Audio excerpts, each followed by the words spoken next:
Welcome to the Angela Ray Show. I hope that you all have had a great week and you are looking forward to the weekend. If you will be joining us live on tonight, go ahead and do me a favor, especially for those of you who will be watching on Facebook. Go ahead and share this broadcast on your timeline. We are going to have a great time tonight. I have a very special guest. For those of you who will be watching this on the replay, thank you so much for hanging out with the Angela Ray Show. Make sure that you put hashtag replay in the comments. I love to go back after the show in the coming days to see those. Again, I hope that you all have had a great week. Of course, you know what we do here. We get the party started with our Ray of Motivation moment. And for tonight's Ray of Motivation moment, I just want to remind you that your rock bottom could actually be your trampoline. Your rock bottom could actually be your trampoline. So often we may decide that, it's over, because of a failure, because we think that there are no more opportunities to get up to bat, no more opportunities to step up to the plate and make a home run. But sometimes when you find yourself at your very lowest, it's actually an opportunity to springboard, to jump and take it to the next level. Everyone experiences failure. Everyone. Not every pitcher can strike a batter out. Not every basketball player will actually score every time they catch the ball. And of course, we know that every quarterback will not always throw the ball to a wide receiver. Sometimes there are interceptions. Sometimes there are sacks, unfortunately. And we are getting back into football season and sports season right now. We are in the midst, getting ready to wind down Major League Baseball. But one of the things that I really like about sports, and I feel that I can really learn from, is every single time a person steps up to the plate or jumps on the high beam or even grabs that tennis racket, doesn't mean that they're going to score. It doesn't even mean that they're going to win the game. But it's not about winning the game. It's about the long haul. So if you find yourself in a moment where you feel like everything is going wrong, where you don't know how you're going to get back up again, I think it's important to think about the pivot and remind yourself that just because you're at what seems to be a rock bottom doesn't mean that you can't get started. And actually, that rock bottom may actually get you to where you need to be in terms of your next level. And that is today's Ray of Motivation moment with this edition of the Angela Ray Show. Well, I would like to bring on a very special guest on tonight. He is a youth speaker. He is an international thought leader from the inner city of Baltimore, be more in the house, as well as Jacksonville. He is the son of a hardworking single mom. He is a proud dad. But more importantly, he is one of my friends who has been very busy doing what he does in front of the mic, in the community, on stages, and making a difference in his community. I'm really excited to have him on tonight. So, ladies and gentlemen, please help me welcome Mr. Rodney C. Burris. Blue Five, what's up, man? How you doing? On. Hello, Angela. Hello, everybody. I'm so glad to be here, kicking it, chit-chatting, talking. Thank you for having me on your show.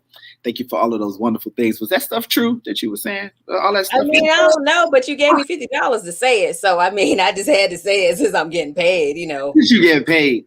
Thank you so much for letting me come on your show. I remember when Years ago, we were trying to memorize how to best empower high school students. And now look at us, doing it on a much broader level. So I'm definitely glad to still be connected to you, good people, knowing good people. And thank you for having me.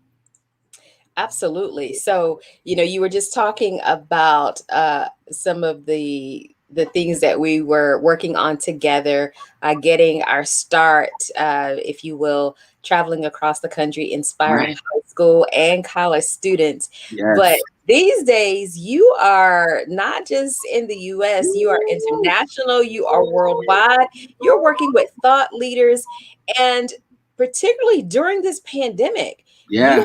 really helped inspire people Yes. who are working from home as Yeah. employers are finding like, how do I keep people motivated Right. during this challenging time? Talk a little bit about that. Well, the global situation, kind of everything came together for us on this planet, like all at the same time, right? Everybody was home all at once. And then there seemed to be like this collective desire to be socially involved from all different angles, right? From all different spectrums. And so because of that, people were looking for folks that already, you know how we use Zoom as a noun, a verb, an adjective, an adverb, right? Everybody Zoom, Zoom, Zoom, like how we use Google. Well, that's because Zoom was already in position. Zoom had already done the work, and it was just prompt for this opportunity. Well, it seemed as though, Angela, people were looking for folks that had already had a track record of bringing folks together, right? Whether now we need to bring folks together because they're home. Now we need to bring folks together because there's a lot of fervor around different ideologies, around how society should be run. Now we have these different outcries, these different movements for, pro, against, con, etc. How do we get back on the same track so we can do the work? And because supervisors and managers were in that space over and over again, they started hitting their networks like, hey, who do you know? Like I could go to Google, I could go to the phone book, but who do you guys know? In some way, somehow, very gratefully, very humbly, Angela, I started percolating up through those conversations. Wait a minute, you was percolating. Hold up now. Yes, Wait, what? to the top. I have found myself, I don't know how many hundreds of people, maybe thousands of people collectively in front of the Zooms, right here in this camera. I mean, you name it, the number of just opportunities to talk to marketing firms. And I remember, Angela, I did a whole training around this idea of inclusive leadership with a group of people that they were the Recreational Association, the Rest, Resort, and Recreation Association of America. I didn't even know that was a thing. It's a whole association of these people. I was dealing with folks from Fannie Mae and Freddie Mac, all sorts of little firms in Michigan. I mean, you just name it. And so very, very grateful. And then the world started opening up, and I found myself in Houston. And I found myself in Fort Lauderdale, and I found myself in Atlanta, and I found myself in Florida, and I found myself over in Michigan. And so just really, really helping people realize the thing that we're looking for in sales, Angela, they often teach to find the yes, right? Get the person to say yes to something small so they can say yes to something big, so they can say yes to something bigger. And that works until I read from your same playbook and I realize you just get me to say yes. And then it feels like that's page 7, boo. Like what you doing, right? Like that's chapter 13. Like what do you? And so instead of looking for the yes outside of ourselves, right? Instead of looking for how do I get you to do different and better, how do I become different and better? And then you become a reflection of where I am now. And that's inclusive leadership. And that's what I've been doing. So that's what you've been doing. But prior to that, you were also serving in public office in Baltimore, which is absolutely amazing because I remember when you were campaigning. I don't even know. I guess we were in DC. I don't even know what I was doing in DC, but I remember you and our fellow speaker, Marseille Fuller. Y'all were hitting the pavement. I was like, we were in Baltimore. We They were are in low Baltimore. key out here with flyers and Yeah, campaigning. that And I was was super like, love. man, Rodney's not gonna run. I was thinking, nah. And I was like, yo, he's serious. Man, so like, can I tell you what had happened? Angela, Tell me what had happened. let's tell you what had happened. So our organization, Monster.com, that we were a part of back in the day, was sending us to these high schools. And they were sending me, I mean, name a spot. Like they were sending me, they were just picking a spot on the map and flying me over to this place and flying me way up yonder and over out everywhere, right? And I was noticing that all of these different schools, public, private, military, all girls, all boys, very, very old, brand new, run down, no money, lot of money, high technology. I started seeing that the good schools had two things in common. And it had nothing to do with the funding, and it had nothing to do with the teachers of the books, and it had everything to do with parent involvement. Mm. And it got to the point, Angela, where I could walk into a place and like, okay, this is a cohesive unit, right? Toy is like, what's up, Toy? This is a cohesive unit. You could tell the involvement, right? So that was the first thing. The second thing was the systemic differences, the policies that kind of supported education in a certain county, state, municipality, etc. So it got me thinking about Baltimore. And I was like, well, Baltimore has a lot of good schools, but Baltimore has some challenges. And if it's parent involvement in systemic issues, how do I add voice to that, add truth to that power? Started going to school board meetings, which I found myself in city council meetings. I found myself in the state legislative meetings. I found myself eventually, they was like, well, he has good ideas. Why don't you submit testimony? So now I'm submitting testimony here. I'm submitting testimony there, getting a little task force to do this and do that. And then I started hearing, you should just run for office. I was like, y'all not to get me caught up in being a politician, right? That was a dirty word to me. That was a 4-letter word, right? With a lot of letters. That was a long, right? I was like, I'm not doing that. I'll be here. I'll be a voice. I'm not going to be a politician. I was in our state's capital. One of the largest funding items in the state of Maryland is education, right? The education. And maybe that's true for other states. I don't know about every state. And so, Angela, I remember overhearing one of the school systems that get the most funding in the state is Baltimore City. Baltimore City is a large school system, a lot of schools, and they had legislation that passed years ago to give them even more to kind of catch them up due to kind of the ball being dropped before, right? Some years past. And I heard this guy say, you know, we could really cover some of this budget shortfall if we took some of the money out of Baltimore City schools. They're not using it. I don't know. It didn't sound malicious when he said it. It didn't sound evil. It sounded differently informed. Mm. And so what I decided, Angela, is the whole idea behind being an advocate is being a voice for, speaking to, right? And so if he's differently, if the guy's evil, can't nobody do nothing about that, right? If he's just trying to be malicious, can't nobody do nothing about that. If he is just making decisions off of a particular information set, and perhaps he could make a different decision with other information, maybe people like me should be a voice for. I decided to run. From 2010 to 2014, I held a very low-level position in Baltimore. I was a state rep. I served on the 43rd legislative district on the Central Committee, and I just put truth to power as much as I could. Mm. So humble, so humble. You have a question from one of our very loyal viewers, Edwin, who says, I love the title of your book, Get Off the Cycle and Run. The pandemic broke or disrupted the cycle for all of us. How do we get up and learn how to run again?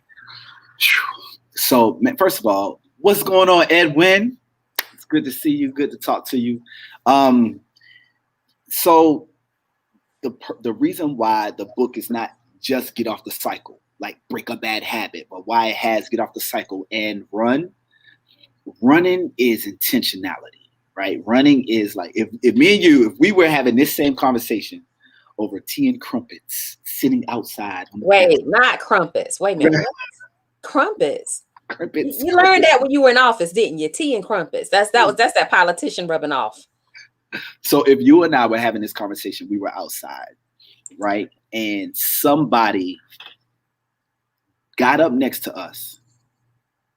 And when I say, Angela, that they took off running, if somebody came from down the street, not just walking, not just moving fast, I mean hauling, like gone.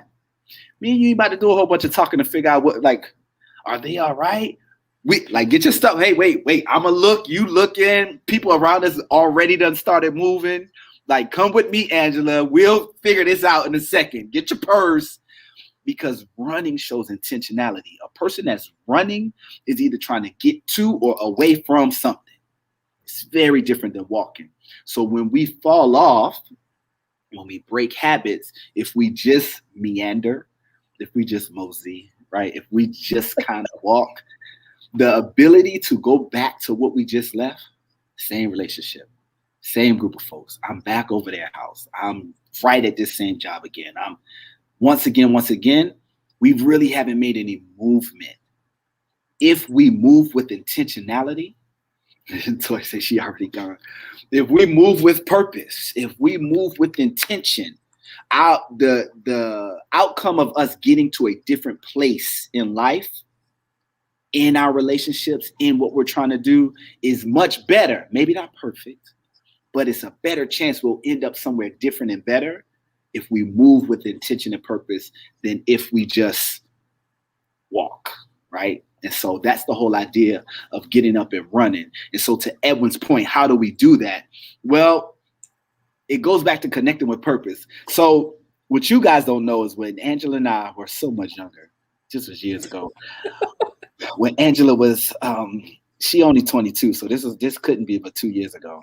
Right, exactly. Right. So 2 years ago, right, when she was fresh out of high school, we used to talk to students about the big three as it relates to a career, right? And I used to connect career to the idea of purpose. This is why I used to get in trouble, Angela, because nowhere in the write-up did they tell Rodney to connect career and purpose. They ain't never say that, right? But I was doing it, right? So I was telling people that yes, you want to have a career, but if the career is something that you love to do, something that you're good at doing, right? And it fits within the trends of the future market or whatever that third one was, you're moving in your purpose. You're moving in your flow. You're moving in what you're supposed to. It gives you life. And so that's how I tied it in for my audiences, right? When I was going to these different places. And so Edwin and to everybody else that's talking about it, like, how do I run now? Well, I got to reconnect to those things that give me life. Like, what is it? Like, where do I just zone out? And time goes by and I'm feeling good. Is that working with kids? Is that spending time by myself? What am I doing when I'm by myself? Am I thinking, writing, drawing? Am I painting, creating? Am I working on taxes? Right? There's some people that love things that we could never do. My son loves getting under the hood of the car. He loves washing my car. I'm like, what do you do? Go wash it. Go wash it. I'm not going out there. We're going to go right to the car wash. If it's up to me, he just hits this different place. My dad does it when he does construction work. And so, and I'm using physical things to talk about purpose. How do we get up and find it? It takes kind of doing some self-work, some homework, right? Where am I? Where do I reside? How do I reconnect to that and grab that and move towards it with intentionality and purpose? That's the idea about running. So we got to run with it. We got to run with it. We got to run with it. I love these questions and these folks popping in. I wish that one of these days, Angela, we're going to get to do this live studio audience. We're going to be on the set. Well, I appreciate you speaking that over the Angela Ray show and into my life. I definitely received that. So that is one of your books, but you also have another book. Talk a little bit about that book. Yes. So that book is the 5, right? It's the 5 fast features for fixing firms. Very alliterative, right? That came out of the poet in you. It's the poet in me, trying to connect to the poet in you, right? So the 5 fast features for fixing firms is all about cheap, inexpensive, and I don't mean cheap like low quality. I mean, we ain't breaking a budget, right? What are some things that we can do to get this company back productive, to get the teams working, to get the supervisors doing what they need to do? Or do we need to fire everybody and start over? And that book, Angela, came out of my years of working with organizational leaders who literally said to me, Rod, I swear I wish I could fire everybody and start over. If I heard it once, I heard it 100 times.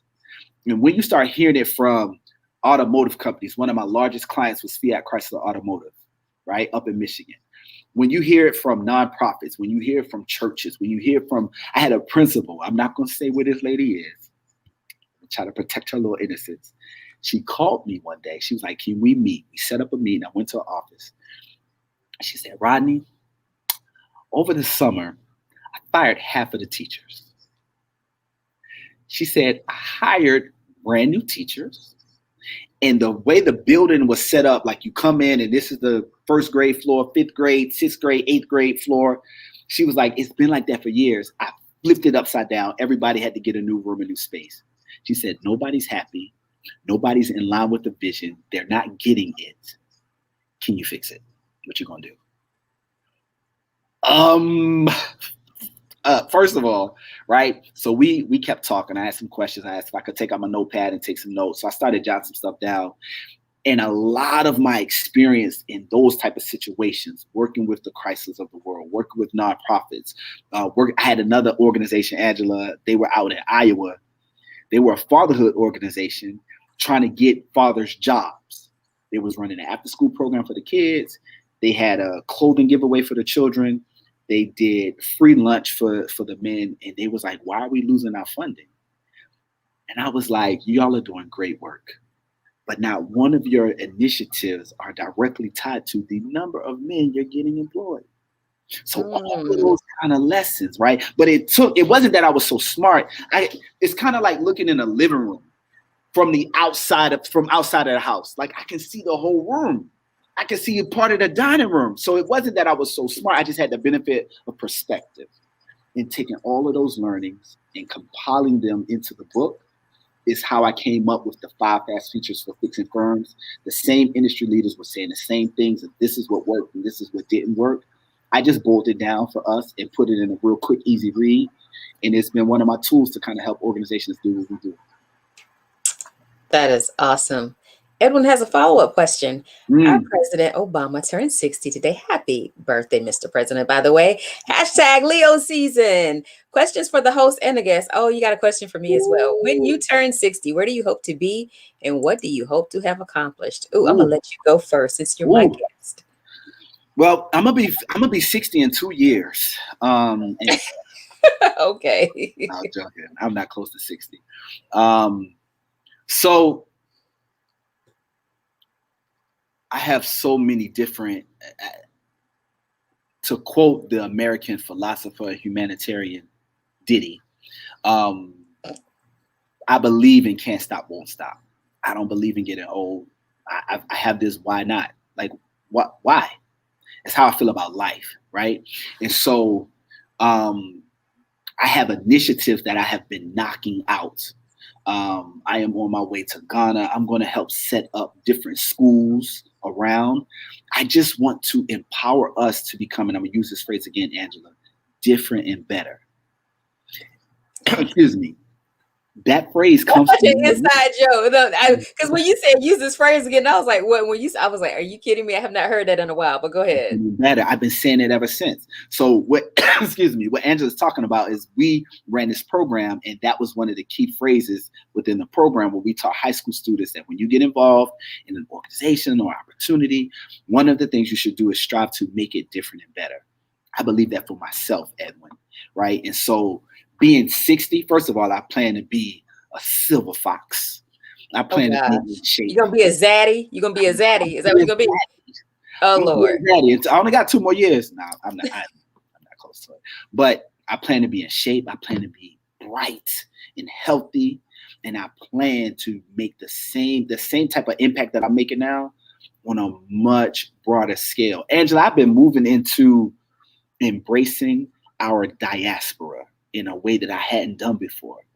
I think part of it for me was going to Johannesburg and experiencing the metropolis of Johannesburg, not just a city, not nowhere near a town, a Mhm, township. mhm.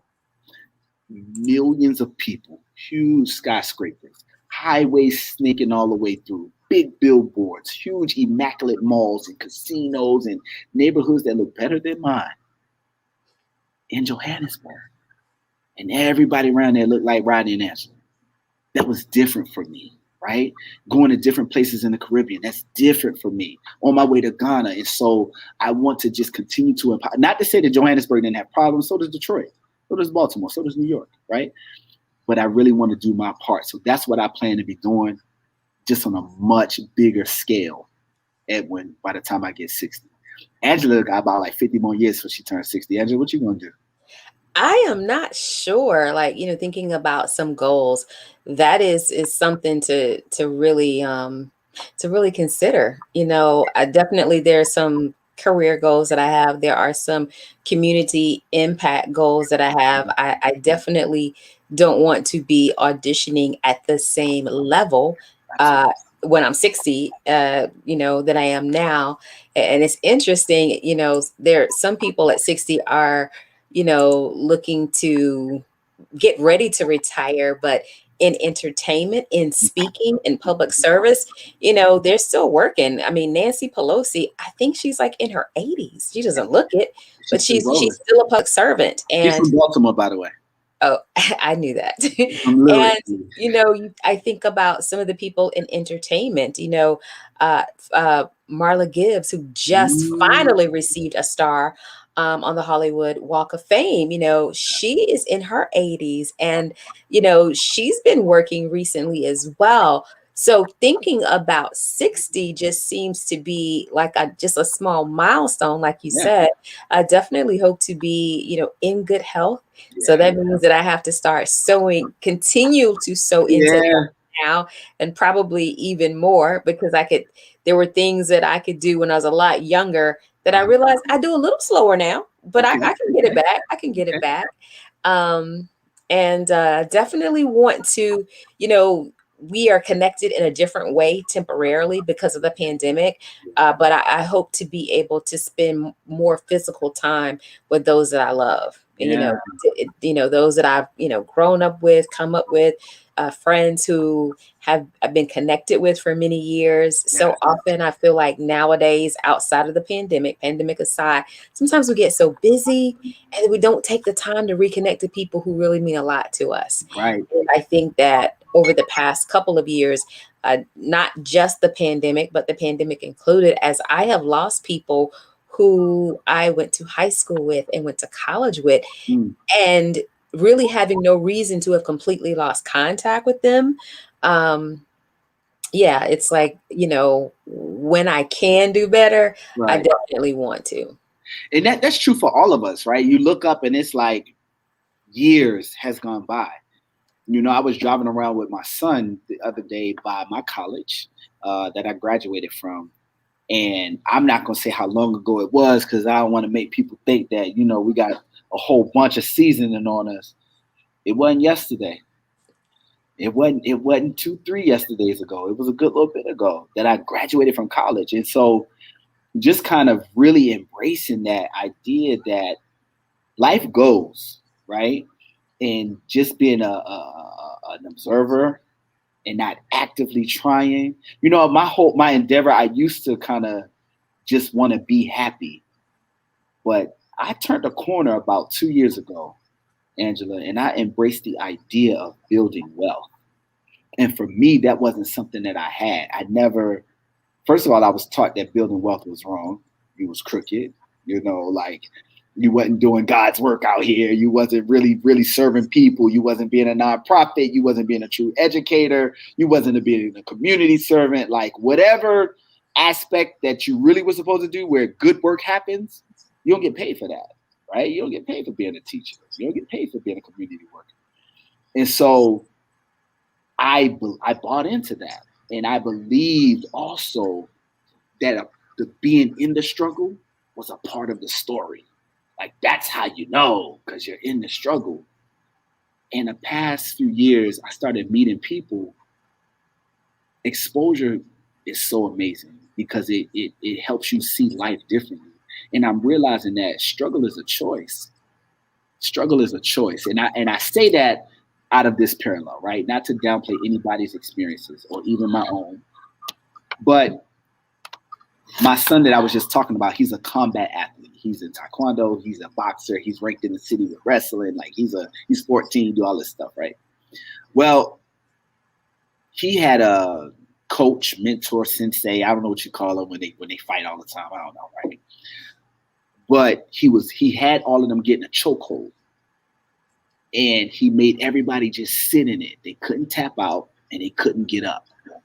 And he taught them that it's not comfortable, but suffering in that is a choice. You don't feel good, but you don't have to suffer. That's a choice. But the other thing is also true, Angela, if something good happens to me, it can be good. I don't have to enjoy it. I could be like, right. I could look at when is this. You never know when the other ball gonna drop. You never know when the other just do they really mean it? I don't really know. That's a choice. Enjoyment is a choice, and suffering is a choice. Struggle is a choice. Not to say things won't be hard sometimes, and arduous at times. But oh my God, despair! My life is coming to an end. I'm divorcing myself from that mindset, and I'm embracing real possibility, real growth, real potentiality in a very meaningful way, but behind the principles of it. So that's more than the work that I've been doing, like that we can see. I think that the work that I've been going through in here, Angela, by myself, behind my steering wheel, has kind of been the most that I'm proud of for real. All right. So as we wrap up, definitely got to touch on your community involvement via Phi Beta Sigma Fraternity Incorporated. Talk a little bit about, especially during this time when in our history in the United States, when our Divine Nine organizations are on a national platform because our vice president is a member of a panhandle organization. Talk a little bit about what it means to be a part of a Divine Nine organization, Absolutely. Especially during this time. So for me, it was about legacy, and I use that term a little bit more broadly than like the traditional sense. My uncle was the only person that ever went to college in our family from that generation. On my dad's side, he was a Sigma. And I remember when I was in college, I had an associate dean that was trying to recruit me into a different organization. And after he did his whole pitch and told me all about it, I respectfully told him that if I was going to do anything, it was going to be Phi Beta all day. And he politely asked me to leave his office. And I told him I respect it. And I got up out of there and I ended up pledging. And so I wasn't going to tell my uncle, Angela, until after I was completely done. And I remember having my eyes closed and standing in line with my bros and opening my eyes and standing in front of me to teach me the grip. At the end of the whole thing, it's my uncle. I didn't even tell him. Oh, you know how that goes. Come on now, you know how that goes. But I was trying to. And so, because I'm always in and out of town, I am not as active on the ground as I would love to be.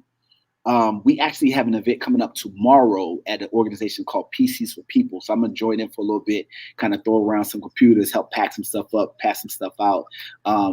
But culture for service and service for humanity is what Phi Beta Sigma is all about. And so I'm honored to be connected with them.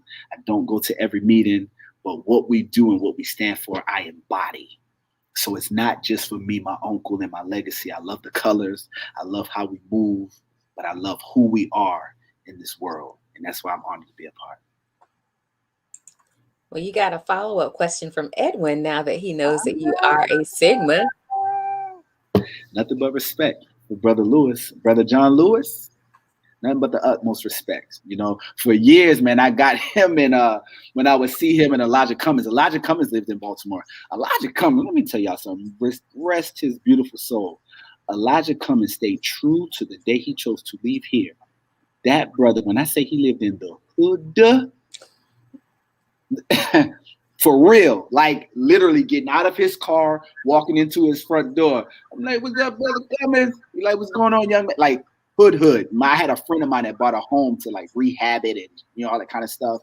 That lived across the street, and so I saw he lived where he lived when Baltimore had the uprisings years ago. He was out after the imposed curfew, talking to the young men. Like, come on, y'all come in the house. Let's not make this worse. He was who he was. John Lewis was cut from that same cloth. It's an honor to be connected to both of those men in their own ways, man. Very honored. Well, on that note, such a positive note, and I never got an opportunity to meet Mr. Cummings, but I had an opportunity to meet John Lewis on several occasions. And when I say the most humble, like I just his humility was just amazing, considering what he had been through. Not Yeah, just what he had been through, but the icon that he was. You would never get that because of his humility. Like I said, met him on several times, and probably the most momentous occasion that we shared together was the centennial torch stop in Atlanta for Delta Sigma Theta's 100th anniversary. He was on program. So I had met him before that, but for him to be on the stage and for me to get to share that same stage was very memorable. I will carry that one for many years to come. absolutely. Well, Rodney, thank you so much for taking time out of your busy schedule on getting ready to prepare to leave the US and travel to Ghana to Yes, do what you do internationally. If yes, you would like to connect with Rodney, his Instagram is scrolling at the bottom that's of the right. screen. Make That's right. sure that you reach out. And we'll have to do this again. You know, I it's would so love to. interesting. Your the picture that's on the flyer, it really reminded me of like a singer. I was like, huh, I wonder if people are gonna think that I that I have an R&B singer on. Everybody would log off. If I started crooning, you would see they would just start logging off. Like delete. They would, yeah. So So we'll we see. won't ask you to do that. We won't ask Yeah, you to no, do no that. singing. I, Yeah, I do drink lemon and water, warm water to keep the vocals, but that's just I talk a lot for a living. That's all. right. Well, again, Rodney, thank you so much for hanging out tonight. Like I said, safe travels to Ghana, and I look forward to connecting with you again soon. Thank you, Angela. Have a good night. Alrighty. Well, that is it for the Angela Ray Show. As always, I would like to remind you all of Ray of Motivation number 54. Cleaning a mirror does not change the person who is reflected in it. Until next time, I encourage you all to go out and be the change.